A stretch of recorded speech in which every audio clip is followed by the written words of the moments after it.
አሰላሙ አለይኩም ወራህመቱላሂ ወበረካቱሁ። በዛሬው ታሪካችን ከፐርሺያ ምድር ስለወጣው ስለ ታላቁ ጀግና ሷሃባ እናወጋቸዋለን። ከእርሱ በኋላ ከዛች ምድር ኢስላምን ብዙዎች ተቀብለዋል። በእምነት ዕውቀትና በምድራዊ ሕይወት ጥግም ደርሰው ነበር።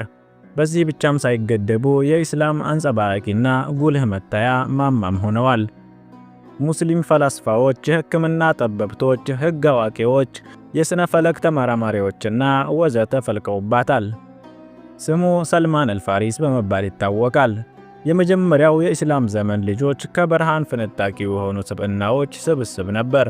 ከየሀገራቱ ይመጣሉ። የተለያየ አስተሳሰብ፣ ባህል ያሳደጋቸው ቢሆኑም እምነቱ ግን አዋሃዳቸው። የአንድ መስመር ተሰላፊዎች አደረጋቸው።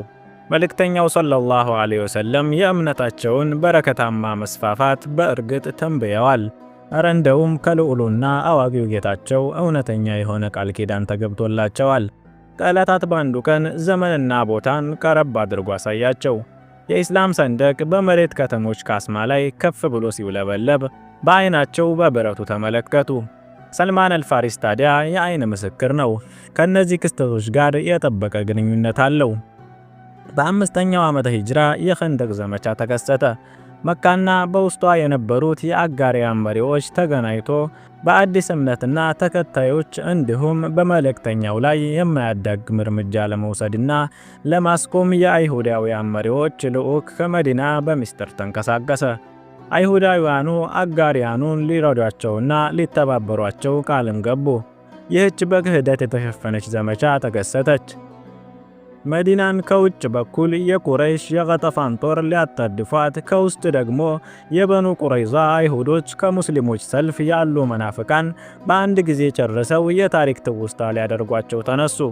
መልእክተኛው ሰለላሁ ዐለይሂ ወሰለምና አማኞች ክፉኛ ደነገጡ። ያላሰቡትና ያልተዘጋጁበት የሌሊት ሴራ ከፊታቸው ተደቀነ። ዝግጅቱን የጨረሰና መሳሪያ ጥግ ድረስ የታጠቀ ወታደር ወደ መዲና እየቀረበ ነው። ይህንን የአማኞቹን ሁኔታ ቁርአን እንዲህ በስዕል መልክ አስቀምጦታል። ከበላያችሁም ከናንተ በታችም በመጡባችሁ ጊዜ ዓይኖችም በቃበዙ ልቦችም ላንቃዎችን በደረሱና በአላህም ጥርጣሬዎችን በጠረጠራችሁ ጊዜ ያደረገላችሁን አስታውሱ። በአቡ ሱፊያንና በኡየይና ኢብኑ ሒስን መሪነት 24000 ጦር ወደ መዲና እየቀረበ ነው። መዲናን በግድያና ጭፍጨፋ ቃጤ አድርገው ሙሐመድንና ባልደረቦቹን እምነቱን ለአንዴና ለመጨረሻ ጊዜ ሊገላግሉ ቋምጠውም እየገሰገሱ ነው። በእርግጥ ይህ ጦርነት የቁረይሽ ብቻ አልነበረም። ይልቅ ሁሉም ከኢስላም ጋር ጠብ የነበረበት፣ የኢስላምን የወደፊት እንቅፋት አድርጎ ያሰበና ምድራዊ ጥቅሙን ብቻ አምላኪ የነበረው ሁሉ ተሰልፎበታል። የመልእክተኛው ሰለላሁ ዐለይሂ ወሰለም ጠላቶች እንደ ግለሰብም እንደ ስብስብም አሊያም ደግሞ ብሔር ጭምር ያደረጉት የመጨረሻ ሙከራ ነበር። ሙስሊሞች ራሳቸውን በአስቸጋሪ ሁኔታና ውጥረት ተከበው አገኙ። መልእክተኛው ሰለላሁ ዐለይሂ ወሰለም ባልደረቦቻቸውን ሊያማክሩ ሰበሰቧቸው። በእርግጥ በመጋደሉና መከላከሉ ላይ ተስማሙ። ነገር ግን እንዴት ነው የሚከላከሉት? በዚህ ጊዜ ነበር ባለረጃጅም ባቶችና ባለ ብዙ ጸጉሩ ሰው ብድግ ያለው። በእርግጥ መልእክተኛው ሰለላሁ ዐለይሂ ወሰለም ለዚህ ሰው ግዙፍ ፍቅርና የከበረ እይታ ነበራቸው። ሰልማን ረዲየላሁ ዐንሁ መዲናን ከተራራ ላይ ሆኖ ቁልቁል ወደ ታች በጥልቀት አያት። በተራሮች የታሸገች በትላልቅ ቋጥኞች የተከበበችውን አገኛት። ስለዚህም አለ እያመጣ ያለው ወታደር በቀላሉ መሸሸጊያና አድፍጦ መዋጋ ቦታ ሊያገኝ ነው። ሰልማን ፐርሺያ ያለ ማለትም የአሁኗ ኢራን የጦርነት ስልትና እንዴት ማሸነፍ እንደሚቻል ጥልቅ ግንዛቤን ቋጥሮ ስለነበር በፍጥነት ወደ ነብዩ ሰለላሁ ዐለይሂ ወሰለም ሄደ። አረቦች አይተውት የማያውቁትን የመከላከልና መዋጋት ስልት ለነብዩ ሰለላሁ ዐለይሂ ወሰለም ይዞ ቀረበ። ሐሳቡ የምሽግ ቁፋሮ ነበር። መዲና ዙሪያዋን በጥልቅ ጉድጓድ እንድትከበብ። በዚህ ዘመቻ ይህ ቁረይሽ አይታ የማታውቀው ምሽግ ባይቆፈርና ባትደናገጥ የጦር ኃይሉ ለወር ያህል ድንኳን ውስጥ ተስፋ ቆርጦ በቁም የሞተ ሬሳ ሆኖ መዲናን ሰብሮ አለመግባቱ ባይከሰት፣ ከዚያም አላህ ሱብሓነሁ ወተዓላ በአንዱ ሌሊት ኃይለኛ ነፋስ ልኮ ድንኳናቸውን ባይመነጋግለውና የተስፋቸውን ቋንጃ ባይሰብረው ሙስሊሞች ምን ይጠብቃቸው ነበር ስንል አላህ ይወቀው። አቡ ሱፊያን ወታደሩን በመጣበት ይመለስ ሲል ትዕዛዝ አስተላለፈ። ይህ ምሽግ ሲቆፈር ታዲያ ሰልማን ከእምነት ወንድሞቹ ጋር ቋጥኝ መፍለጫ ይዞ ሲቆፍር ነበር። ያ የእዝነት ነብይም ሰለላሁ ዐለይሂ ወሰለም እንደ ባልደረቦቻቸው ጎንበስ ቀና እያሉ ሲቆፍሩ ነበር። ሰልማን እየሰራ በነበረበት ቡድን ላይ ግን መቆፈሪያቸው ከበድ ያለ አይነኬ ቋጥኝ ተቀብሮ አገኛቸው። ሰልማን የጠንካራ ጡንቻ ባለቤት ነበር። ሁለት ክንዶቹን ከፍ አድርጎ ቋጥኝን በመፍለጫ ሲኮረኩም ወዲያው ወደ ኮረት የሚቀይር ጉልበት ነበረው። ነገር ግን ይህች ቋጥኝ ያን ጉልበቱን አራቀችው፣ አደከመችው። ባልደረቦቹ ጋር ቢታገሉም ብዙ መጓዝ አልቻሉም። ሰልማን ወደ መልእክተኛው ሰለላሁ ዐለይሂ ወሰለም በመሄድ የምሽጉን መስመር ቁፋሮ ለማስቀየር ፍቃድ ጠየቀ። ምክንያቱም ያቺ ጠንካራ ቋጥኝ ናት። መልእክተኛው ሰለላሁ ዐለይሂ ወሰለም ግን የነ ሰልማንን ቡድን ለማገዝ አብረውት መጡ። ቋጥኛን ሳይዋት መዶሻ ጠየቁ።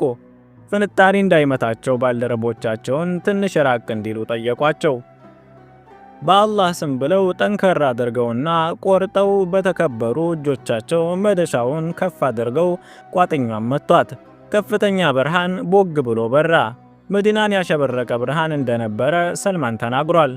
መልእክተኛው ሰለላሁ ዐለይሂ ወሰለም አላሁ አክበር፣ የፐርሺያ ቁልፍ ተሰጠኝ፣ ትልልቅ ህንፃዎቿ እየታዩኝ ነው፣ የኪስራ ከተሞች ተገለጡልኝ፣ ህዝቦች ይነግሱባታል አሉ።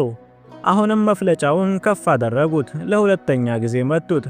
አሁንም ካለፈው የበለጠ ብርሃን በራ። ላኢላሃ ኢላላህ አላሁ አክበር፣ የሮምን መክፈቻ ቁልፍ ተሰጠው፣ ቀያይ ህንፃዎቿ እየተንጸባረቁ እየታዩኝ ነው፣ ህዝቦች ይነግሱባታል።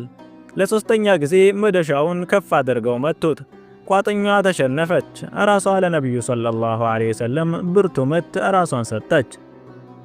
የተንቦገቦገ ብርቱ ብርሃን ወጣት። መልእክተኛውም ሙስሊሞችም አንድ ላይ ላኢላሃ ኢላላህ አላሁ አክበር አሉ። በዚህች ቅጽበት የሶሪያ ሰንደቅና ሌሎች የምድር ከተሞች ላይ ለወደፊት የአላህ ሰንደቅ የሚውለበለብባቸው ቦታዎች እያየሁ ነው አሉ ነቢያችን ሰለላሁ ዐለይሂ ወሰለም። አማኞቹ ከገዘፈ የእምነት ደስታ ጮኹ። ይህ አላህና መልእክተኛው የገቡልን ቃል ነው አሉ። አላህ ከዚያም መልእክተኛው እውነት ተናገሩ። ሰልማን ረዲየላሁ አንሁ የምሽጉ ቁፋሮ ዋና አማካሪ ነበር። የሩቅ ሚስጥራትና የቀጣይ ሂደት ትንቢት ብርሃን ባለቤት የነበረችው ቋጥኝ ባልደረባ ነበር። ከውስጧ ብርሃን ሲወጣ አይቷል። የብስራት ዜናዎችን ሰምቷል። አዎ መልእክተኛው ሰለላሁ ዐለይሂ ወሰለም ጎን ቆሞ ነበር። እናም ሰልማን በህይወት እያለ የብስራቶቹን ተፈጻሚነት አይቷል። በእውንም ኖሯቸው የፐርሺያንና ሮምን ከተሞች ተመልክቷል። የሱዳን፣ ሶሪያ፣ ግብጽና ኢራቅ ከተሞችን አይቷል።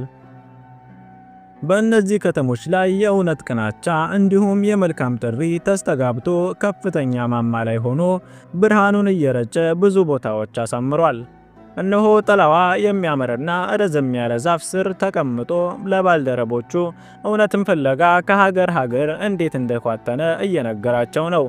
ከህዝቦቹ ከፋርሳውያን እምነት ወደ ክርስትና፣ ከክርስትና ደግሞ ወደ ኢስላም እንዴት እንደመጣ፣ ከአባቱ ቤት ድል በምቾት ወደ ድህነት እንቅፋት መንፈስና ህሊናውን እንዴት ማጥራት እንዳለበት የዘዴ ፍለጋ በባሪያ ገበያ ውስጥ እንዴት እንደተሸጠ ከነብዩ ሰለላሁ ዐለይሂ ወሰለም እንዴት እንደተገናኘና እንዳመነባቸው እየተረከ ነው። ስለሚያወራው አንጸባራቂ ታሪክ ለመስማት ኑ ከስብስቡ ጠጋ እንበል። እነሆ ሰልማን ጀመረ። ጀይ ከሚባል ጎሳ የተገኘው የአስባህን ሰው ነኝ። አባቴ የግዛቷ መሪ ነበር። ከአላህ ፍጡራን በሙሉ እኔ ለአባቴ ተወዳጅ ሰው ነበርኩ። መጁስያ ላይ ወይም እሳት አምልኮ ላይ ተግቻለሁ። የምናቃጠላት እሳት አለቃም ሆንኩ። አባቴ በዓመት 2 ምርት የሚሰጥ መሬት ነበረው። አንድ ቀን ወደዛ ላከኝ። በመንገዴ ላይ የክርስቲያኖችን ቤተ አምልኮ አየሁ። ሲጸልዩም ተመለከትኩ። ምን እንደሚሰሩ ለማየት ገባሁ። ጳጳሱን ባየሁት ጊዜ ተገረምኩ። ለራሴም ይህማ እኛ ካለንበት እምነት የተሻለ ነው አልኩ። ፀሐይ እስክትገባ አልተለየኋቸውም። ወደ አባቴ መልእክትም አልሄድኩም። መልእክተኛ ልኮ እስኪያስወስደኝ ወደ ቤትም አልተመለስኩም ነበር። ክርስቲያኖቹን በጉዳያቸውና በእምነታቸው ስለተመሰጥኩ የእምነታቸው ምንጭ የት እንደሆነ ጠየቅኳቸው። ሻም ውስጥ እንደሆነ ነገሩኝ። ወደ ቤት እንደተመለስኩ ለአባቴ ቤተ ክርስቲያን ውስጥ በሚያመልኩ ሰዎች በኩል እንዳለፍኩና ሳያቸው እንደሳበኝ ነገርኩት። ከኛም እምነት የነሱ ይሻላል ስለው ተቆጣኝ። እኔም ተከራከርኩት። እግረ ሙቅ አስገብቶ አገተኝ። ወደ ክርስቲያኖቹ እምነታቸውን እንደተቀላቀልኩና ከሻም የሚመጣ ሲራራ ካለ ከመመለሱ በፊት ከነርሱ ጋር ወደ ሻም አብሬ እንዲሄድ እንዲያሳውቀኝ መልእክት ላኩባቸው። ባልኳቸው መሰረት ላኩልኝ። ሰንሰለቱን በጥሼ ወጣሁ። አብሬያቸው ወደ ሻም ሄድኩ። እንደደረስኩ ስለ አዋቂያቸው ጠየቅኩ። የቤተ ክርስቲያኑ ዋና ጳጳስ እንደሆነ ነገሩኝ። ወደ እርሱ ሄጄ ስለ ሁኔታ የነገርኩት። እርሱን እያገለገልኩ ማምለክ ጀመርኩ። ነገር ግን ይህ ጳጳስ በእምነቱ ላይ እኩይ ነበር። ከሰዎች ለሰዎች መከፋፈል ያለበትን ገንዘብ ሰብስቦ ለራሱ ያደልብ ነበር። ሞተና በእርሱ ቦታ ሌላ ጳጳስ ተተኩ። እምነታቸው ውስጥ ከእርሱ የተሻለ አላየሁም። የወዲያኛው ዓለም ክጃሎት ትልቁ ለምድራዊ ነጸብራቅ ግድ የለሽና ከአምልኮ ስንቅ የሚቋጠር ሰው ነበር። ከእርሱ በፊት ማንንም ወድጄ በማላውቀው ሁኔታ ወደድኩት። መሞቻው ሲቃረብ ከአላህ የሆነው ጉዳይ ሞት እንደምታየው ቀርቦሃል፣ በምን ታዘኛለህ? ምንስ አደራ ትለኛለህ? አልኩት። ሞሱል ካለ አንድ ሰው በስተቀር እኔ ባለሁበት መንገድ ላይ ያለ ማንም አላውቅም አለኝ። ከሞተ በኋላ ሞሱል ወዳለው ሰው መጥቼ ስለ ሁኔታ የነገርኩት። አላህ እስከፈቀደው ጊዜ ድረስ እርሱ ጋር ዘንድ ቆየው። ሞት ሲያካበው እሱንም ጠየቅኩት። ሮም አሞሪያ ካለ ሰው ጋር እንድገናኝ አዘዘኝ። ተጉሼ አገኘሁት። ከእርሱ ጋር መኖር ጀመርኩ። ለሕይወቴ የቁም ከብቶችና ፍየሎች ማርባት ጀመርኩ። ይህም ሰው የሞት ጣር ያዘው። ወደ ማን አደራ ትለኛለህ ብዬ ጠየቅኩት። ልጅ ሆይ አሁን እንኳ ትሄድበት ዘንድ የምልክህ እኛ ባለንበት መንገድና ፍኖት ያለ ሰው አላውቅም። ነገር ግን በኢብራሂም ፍኖት ሆኖ የሚላክ ነቢይ የሚመጣበት ዘመን ተቃርቧል። የተምር ዛፍ የበዛባትና በሁለት ኮረብታዎች መሃል ወዳለች ከተማ ይሰደዳል። ከቻልክ ወደ እርሱ ሂድ አለኝ። የማይደበቁ ተአምራት አሉት። የሰደቃ ወይም ምጽዋት ምግብ አይመገብም። ስጦታ ይቀበላል። በትከሻዎቹ መሃል የነብይነት ማህተም አለው። ስታየው ታውቀዋለህ። አንድ ቀን የሲራራ ነጋዴዎች አጋጠሙኝ። ስለ ሀገራቸው ጠየቅኳቸው። የአረቢያ ፔንዙላ ሰዎች እንደሆኑ አወቅኩ። ከብቶቼንና ፍየሎቼን ሰጥቻቸው ወደ ሀገራችሁ አብሬያችሁ ልሂድ ውሰዱኝ ስላቸው ተስማሙ። የጉዞ ባልደረባቸው ሆኜ እስከ ዋዲል ቁራ የተሰኘ ቦታ ድረስ መጣን። እዚህ ቦታ ስንደርስ ግን ሸፍጥ ሰሩብኝ። ለአንድ አይሁዳዊ ሰው ሸጡኝ። ብዙ የተምር ዛፎች አየሁ። የተነገረኝ ሀገር ይህች እንደሆነች ተረዳሁ። ለወደፊቱ ያ ነቢይ የሚሰደድባት ቦታ። ነገር ግን ሳትሆን ቀረች። ከገዛኝ ሰው ጋር መኖር ጀመርኩ። አንድ ቀን ከበኒ ቁረይዛ የሆነ አይሁድ መጣና ከሰውየው ገዝቶኝ መዲና ወሰደኝ። በአላህ ይሁንብኝ፣ ልክ መዲና እንዳየኋቸው ያቺ የተነገረችኝ መሬት ላይ እንደደረስኩ እርግጠኛ ሆንኩ። በኒ ቁረይዛ መንደር ውስጥ በሰውየው የተምር እርሻ ውስጥ መስራቴን ተያያዝኩ። ነቢዩም ሰለላሁ ዐለይሂ ወሰለም ተሰደው መዲና ቁባ አረፉ። ከዕለታት አንድ ቀን የቴምር ዛፍ አናት ላይ ነበርኩ። አለቃዬ ከስር ተቀምጧል። አንድ ያጎቱ ልጅ አይሁዳዊ መጣና በኒ ቂላዎችን አላህ ይርገማቸው ቁባ ላይ ከመካ ነብይ ነኝ ብሎ የመጣ ሰው ላይ ይራኮታሉ አለ። ልጁ ንግግሩን እንደጨረሰ የሆነ ነገር ሰውነቴን ወረረኝ። አሳዳሪ ላይ ልወድቅ እስክደርስ ድረስ ዛፊቱ ተርገፈገፈች። በፍጥነት ወረድኩና አሁን ምን አልክ? ዜናውስ ምንድነው? ስለው አሳዳሪ በከባድ ጥፊ ፊቴን አነደደኝ። በማያገባህ ምን ጥልቅ አደረገ? በል ወደ ስራ ሂድ አለኝ። ወደ ስራዬ ተመለስኩ። ሲመሽ ያለችኝን ቋጥሬ የአላህ መልእክተኛ ሰለላሁ ዐለይሂ ወሰለም ወዳሉበት ቁባ አቀናሁ። ወዳሉበት ስገባ የተወሰኑ ባልደረቦቻቸው ጋር ናቸው። እንግዳ ስለሆናችሁና የሚያስፈልጋችሁ ብዙ ነገር አለ። እኔም ለምጽዋት ወይም ሰደቃ የተሳልኩት ምግብ አለ። ያላችሁበት ሲነገረኝ ይህ ሰደቃ ለእናንተ እንደሚገባ አስቤ ይዤው መጣሁ አልኩና ፊታቸው አስቀመጥኩት። መልእክተኛው ሰለላሁ ዐለይሂ ወሰለም ወደ ባልደረቦቻቸው ዞር አሉና ቢስሚላህ ብላችሁ ተመገቡ አሉ። እርሳቸው ግን እጃቸውን አልዘረጉም። በውስጤም በአላህ ይሆንብኝ ይህች አንዷ ምልክት ናት፣ እርሱ ሰደቃን አይመገብም። በቀጣይ ቀንም ምግብ ይዤ ወደ መልእክተኛው ተመልሼ መጣሁና እንዳየሁት ሰደቃን አይበሉም። ስጦታ ይዤልዎት መጥቻለሁ ብዬ ከፊታቸው አደረግኩት። ባልደረቦቻቸውን በአላህ ስም ተመገቡ አሉና አብረው በሉ። እኔም ለራሴ በአላህ ይሆንብኝ ይህች ሁለተኛዋ ናት አልኩኝ። አዎ ስጦታን ግን ይመገባሉ። ተመለስኩና የተወሰኑ ቀናት ቆየሁ። ወደ እርሳቸው ሲሄድ በቂዕ ጀናዛ ለመሸኘት በሄዱበት ባልደረቦቻቸው ዙሪያቸውን ከበዋቸው ተቀምጠው አገኘኋቸው። ሁለት ኩታዎችን አንዱን ከላይ ለብሰው ሌላውን ታጥቀው ነበር። ሰላምታ ቀረብኩላቸው። ትከሻቸው መሃል ያለውን የነብይነት ማህተም ለማየት ስንቆራጠጥና ስንጠራራ ነበር። ይህንንም ስላወቁብኝ ከትከሻቸው ፎጣውን አወረዱት። ምልክቱን በተነገረኝ ቦታ ላይ አየሁት። ያ ጳጳስ እንደነገረኝ ማህተሙን ተመለከትኩት። ዘልዬ ተደፋሁበትና እያለቀስኩ እስመው ጀመር። ነቢዩ ሰለላሁ ዐለይሂ ወሰለም አረጋጉኝና ከፊታቸው ቁጭ እንድል አደረጉኝ።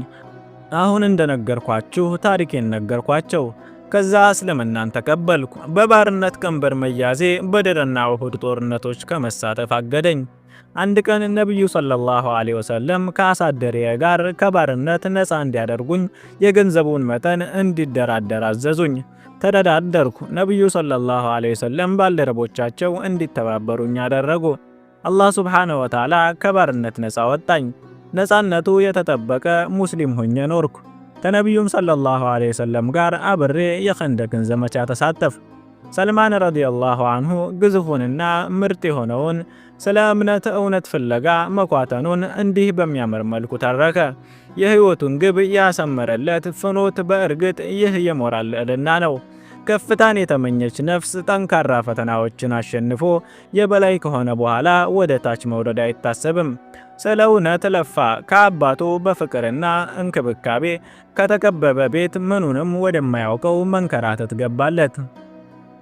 ከቦታ ቦታ ከሀገር ሀገር በባርነት ቀንበር ታስሮ እስኪደክም ተጓዛላት። የተለያዩ የህይወት መንገዶች ቃኘ። ስለ እርሷም የሙጥኝ አለ፣ መስዋዕትነትን ከፈለ። አላህም ታዲያ በምድር ከመልእክተኛው ጋር በማገናኘት በኢስላም ካሰው። ረዘም ያለ ዕድሜ ሰጥቶትም የኢስላም ሰንደቅ በምድር ስትውለበለብ መመልከት ቻለ። የአላህ ሱብሓነሁ ወተዓላ ደጋግ ባሪያዎች የምድርን ጫፍ ሞልተዋት በቅናቻ ምሪት ሂዳያ በፍትህ ሞልተዋት ማየት ቻለ። የዚህ ሰው ኢስላም ስለምን አማረ? ስለምንስ በእውነት የታገዘ ሆነ? በእርግጥ የሱ ኢስላም የትጉሃንና ጥንቁቃን ነበር። ስለ ምድራዊ ህይወት የነበረው ግዴለሽነት ቅልጥፍናውንና ጥንቁቅነቱን አይተው ሰዎች ከዑመር ኢብኑል ኸጣብ ጋር ያመሳሰሉት ነበር። ሰልማን ረዲየላሁ አንሁ ከአቡ ደርዳ ረዲየላሁ አንሁ ጋር ለተወሰኑ ቀናት አንድ ቤት አብረው ቆዩ። አቡ ደርዳ ረዲየላሁ አንሁ ቀን ይጾማል፣ ሌሊት ይቆማል። ሰልማን ታዲያ አቡ ደርዳን ከዚህ ጥግ የደረሰ አምልኮ ወደ መካከለኛ ሊመልሰው ከጀለ። ቀን የሱና ጾምን አሳለፈው። አቡ ደርዳ ሰልማንን እየወቀሰ ለጌታዬ እንዳልጾምና እንዳልሰግድ ትከለክለኛለህን ሲል ጠየቀው። ሰልማንም ዓይንህንና ቤተሰብህ ካንተ መብት አላቸው፣ ጹም፣ አፍጥር፣ ስገድ፣ ተኛ ሲል መለሰለት። ይህ ዜና ለነቢዩ ሰለላሁ ዐለይሂ ወሰለም ደረሳቸው። ሰልማን ዕውቀትን ጠገበ ሲሉ አድናቆታቸውን ገለጹ። መልእክተኛው ሰለላሁ ዐለይሂ ወሰለም ከህሊናው ብስለትና የዳበረ ዕውቀቱ በተጨማሪ ስነ ምግባርና ሃይማኖተኝነቱንም ያዩ ነበር። በኸንደቅ ዘመቻ ዕለት አንሷሮች ቆመው ሰልማን ከኛ ነው አሉ። ሙሃጅሮችም ተነሱና አረ ሰልማን ከኛ ነው አሉ ሲሉ ነቢዩ ሰለላሁ ዐለይሂ ወሰለም ሁለቱንም ተጣሩና ሰልማንም የኛ ነው አህለል በይት ብለው ተናገሩ። በእርግጥ እርሱ ለዚህ ክብር የተገባ ነበር። አልይ ብን አቢ ጣሊብ ረዲየላሁ አንሁ ሉቅማን አልሐኪም ብለው ይጠሩት ነበር። ሰልማን ረዲየላሁ አንሁ ከሞተ በኋላ ስለሱ ሲጠየቁ እሱማ ከኛ ከአህለል በይት ነው፣ ለእናንተ ሉቅማን አልሐኪምን አላችሁን ሲሉ መልሰው ነበር። እርሱ የመጀመሪያዎቹም የመጨረሻዎቹም ትውልድ ዕውቀት ተሰጥቶታል። የመጀመሪያዎቹን መጽሐፍት አንብቧል፣ የመጨረሻውንም እንዲሁ። እርሱ የማይነጥፍ የእውቀት ባህር ነው ሲሉም አክለዋል። በዑመር ረዲየላሁ አንሁ ዘመነ ኺላፋ በመዲና ሊጎበኝ መጣ። ዑመር ረዲየላሁ አንሁ ከዚህ በፊት ለማንም ሰርተውትና አድርገውት የማያውቁትን ነገር አደረጉ። ለመጀመሪያ ጊዜ ባልደረቦቻቸውን ሰበሰቡና አንድ ላይ ሆነን ሰልማንን ወጥተን እንቀበለው አሉ። በመዲና ጎዳናዎች ወጥተው ተቀበሉት። ሰልማን ረዲየላሁ አንሁ ከነቢዩ ሰለላሁ ዐለይሂ ወሰለም ከተገናኘ በኋላ ነፃነቱን የተጎናጸፈና ሙስሊም ታጋይና አምላኪ ሆኖ ኖረ። በኸሊፋው አቡበክር ረዲየላሁ አንሁ ከዛም ዑመር ረዲየላሁ አንሁ እንዲሁም አላህን ሱብሓነሁ ወተዓላ እስኪገናኝ በነበረበት የዑስማን ረዲየላሁ አንሁ ጊዜ አብረው ኖረዋል። በእነዚህ ወቅቶች የኢስላም ሰንደቅ በየአቅጣጫውና አድማሱ ላይ ይውለበለብ ነበር። ብዙ ገንዘብና ድልቦች ወደ እስላማዊ ኸሊፋ መናገሻ መዲና ግምጃ ቤት ይገባ ነበር። ለተለያዩ ሰዎች ሹመት ይሰጣል። የተወሰነ የደመወዝና የጥቅማጥቅም ክፍያዎች ነበሩ። ታዲያ ሰልማን በዚህ ወቅት የት ነበር? በዚህ የድሎት ነጸብራቅ በነበረበት ጊዜ በምን ሁኔታ ይኖር ነበር?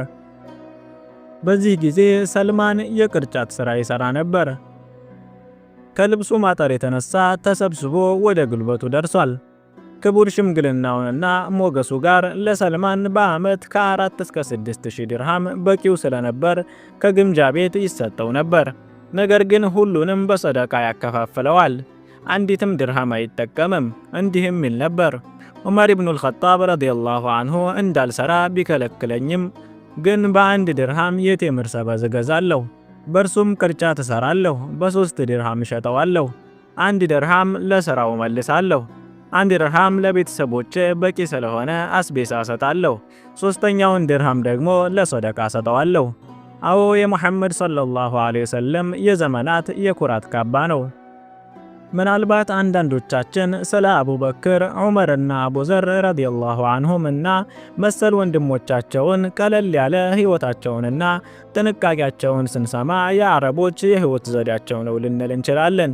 የአረቢያ ፔንሱላ አንድ አረብ ለሕይወቱ የሚያስፈልገውን በቀላሉ ስለሚያገኝ ነው ልንልም እንችላለን።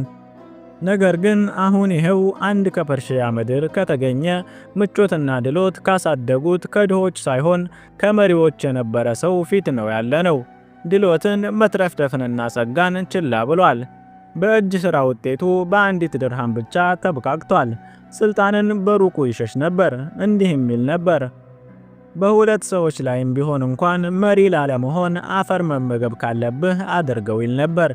ወደ ጂሃድ ሜዳ መሪ ከተደረገ እያለቀሰና እየፈራ ይቀበላል። ስልጣንን ወይም በሰዎች ላይ መሾምን ይጠላል።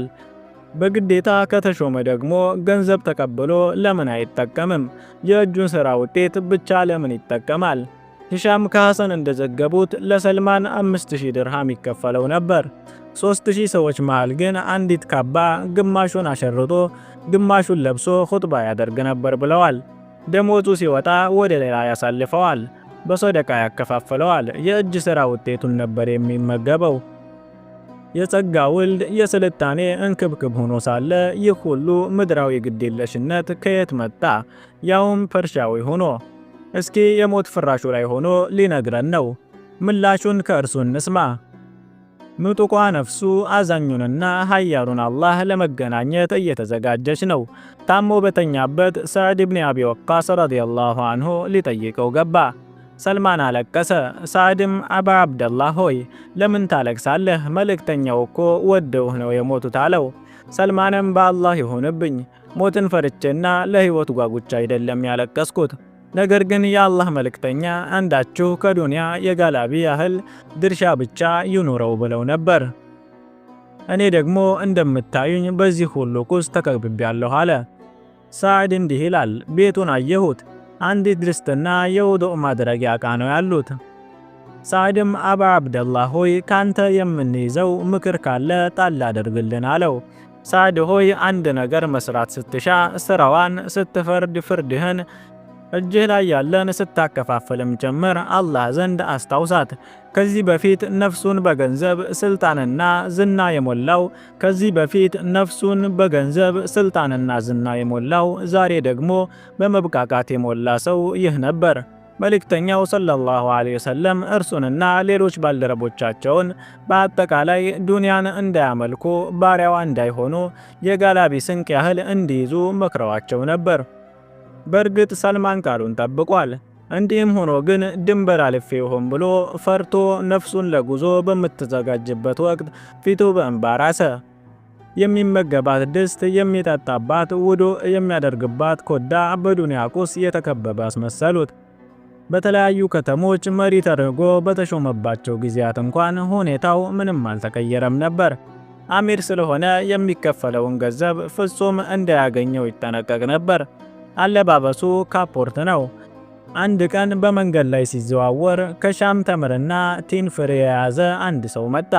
መሸከሙ የደከመው ይህ ሰው ከፊት ለፊቱ ካሉ ሰዎች መሃል ድሃ የሚመስለውን አሸክሞ የሚፈልገው ቦታ ካደረሰለት በኋላ የልፋቱን ዋጋ ለመስጠት አሰበ። ሰልማን ረዲየላሁ አንሁ አይኑ ውስጥ ስለገባበት በምልክት ጠራውና መጣ። እስቲ ተሸከም ይህንን አለው። ተሸከመና አብረው መሄድ ጀመሩ። ሰልማን ረዲየላሁ አንሁ መንገድ ላይ ሰዎችን ስላገኘ ሰላምታ ቀረበ። ቆም ብለው በአሚሩም ላይ ሰላም ይስፈን ብለው መለሱ። ሰውየው ደንገጥ ብሎ በአሚሩም ላይ ሰላም ይስፈን፣ የቱን አሚር ለማለት ፈልገው ነው አለ። በጣም የተገረመው ደግሞ ከነዚህ ሰዎች መሃል አሚራችን እኛ እንሸከም ብለው ሲሽቀዳደሙ ማየቱ ነበር። ይህ የሻም ሰው ሀገረ ገዢው ሰልማን አልፋሪስ እንደሆነ አወቀ። ተደናግጦ ይቅርታ ጠየቀው። ከናፍሮቹ ተንቀጠቀጡ። በጣም እንዳዘነ ነገረው። ያሸከመውን ሊቀበለው ሲጠጋ ሰልማን ግን ራሱን በማወዛወዝ ተቃውሞውን ገለጸ። ቤትህ እስከማደርስልህ ድረስ አላወርድም አለው። አንድ ቀን ሹመትን ለምን ትጠላለህ ተብሎ ሲጠየቅ ወተቷን ሲጠጧት ጥፍጥናዋና ሲያቋርጧት ምሬቷ ከባድ ነው ሲል መልሷል። ሰልማን ለአፍታ እንኳ የሚመካበት ምድራዊ ሀብት፣ ነፍሱ የምትንጠለጠልበት አንድም ነገር አልነበረውም። ነገር ግን ለባለቤቱ በአደራ እንድታስቀምጥለት ያዘዛት ዕቃ ነበር። በሞተበት ዕለት ንጋት ላይ እንድትሰጠው ጠየቃት። እንድትደብቂልኝ የሰጠውሽን ዕቃ አምጪልኝ አላት። ይዛለት መጣች። መካ የተከፈተችለት ያገኘው 8 የምቀባው ብሎ ጠብቆ ያስቀመጠው ሚስክ ነበር። ውሃ የያዘ ዕቃ እንዲቀርብለት አዘዘ። ሚስኩን ከውሃው በእጁ ደባለቀው። ለባለቤቱም ዙሪያዬን እርጭኝ ብሎ አዘዛት። አሁን ምግብ የማይመገቡ የአላህ ፍጡራን ይመጣሉ፣ ሽቶ ግን ይወዳሉ አላት። በሩን ክፈችውና ቁጭ በይ አላት። ያዘዛትን ፈጸመች። ከትንሽ ቆይታ በኋላ ስታየው ነፍሱ ከገላውና ዱንያን ተለይታለች። የላይኛውን ዓለም ተቀላቅላለች። ቀጠሮዋን ለማክበር በናፍቆት ክንፍ ወደ ነብዩ ሰለላሁ ዐለይሂ ወሰለምና ወደ ባልደረቦቻቸው አቡበክርና ዑመር ተጓዘች። ስለ እውነት ለኳተነው ሰልማን አላህ ይዘንለት። ቪዲዮ ከተመቻችሁ ላይክ፣ ቻናሉን ደግሞ ሰብስክራይብ በማድረግ ሐሳብ አስተያየታችሁን ኮሜንት ላይ እንድታስቀምጡልን ስንል በአክብሮት እንጠይቃለን።